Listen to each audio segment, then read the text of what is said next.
I think it was obviously something that down the line I thought about writing a book, just not necessarily a biography of me, but something along the lines of, kind of, what has got me kind of where I am, some of the experiences I've had, some of the stories, and some of the things that have shaped me to, to who I am today. I talked to my dad about it, talked to some of the guys around me about it, and we came up with this. And it's been a lot of fun, telling stories.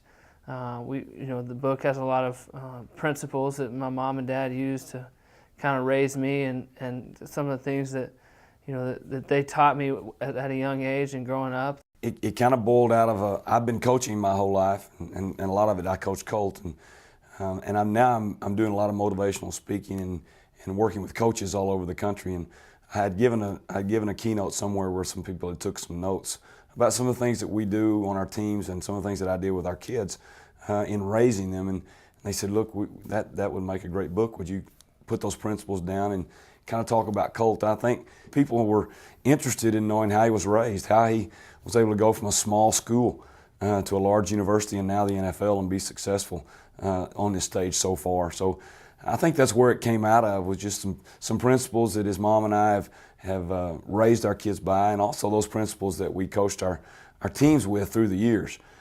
He doesn't even know how big a deal it is for me to be able to spend that kind of time with him and go through and reminisce of all the little things that went on when we were a little child and a father, and the things that really meant a lot to him that I didn't know were that big of a deal. So it was really a lot of fun for me as a dad to have that kind of relationship and to put something down in a book form that's going to be here for a long time. Yeah, one piece of advice I would give to a parent who coaches their child to start out with is, there's got to be a separation between the parent as a coach and the parent as a parent.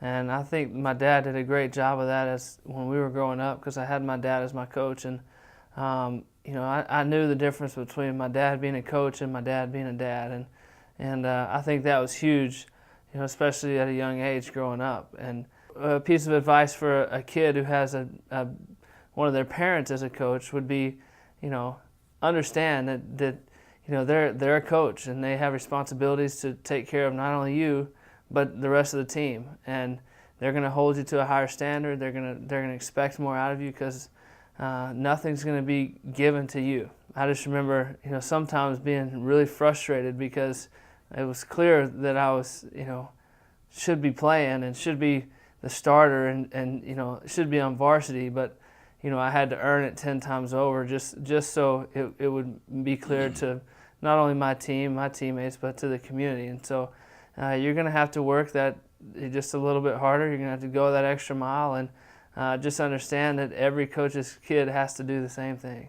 You really have to take a path with your child. You either have to be more extensive and more hard, or you have to let him get by with things. You really can't treat your son equal just like everybody else. It's really impossible to do. And so I took the path of I'm going to be harder on them, and my expectations are going to be higher from them. I don't want anybody of their friends or their parents to think that he's getting to play quarterback because he's my son. He's not better than the other guy. We had signals with that. I would take advantage of times when he would mess up in practice. He didn't mess up that much, but when he did, it would be a huge ordeal. Because I wanted people to see if I will get on Colt that hard, his expectations of us are the same. I love talking to people about being leaders.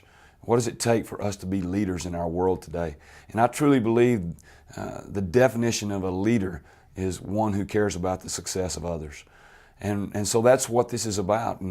If Colt and I can be a leader and we can care about others more than we care about ourselves, which is a biblical principle, and people can read this and not get, oh, well, they're perfect, but they can get, hey, they're just like me. They're just like our family. Maybe we can do some of this too. Then we've done something that's worthwhile.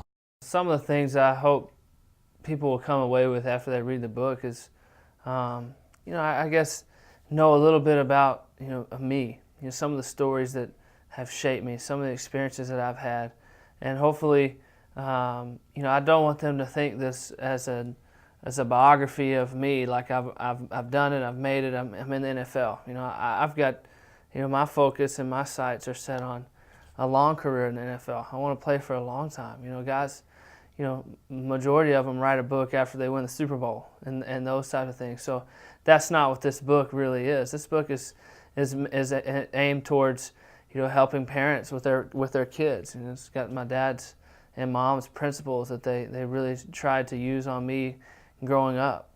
It's aimed towards athletes.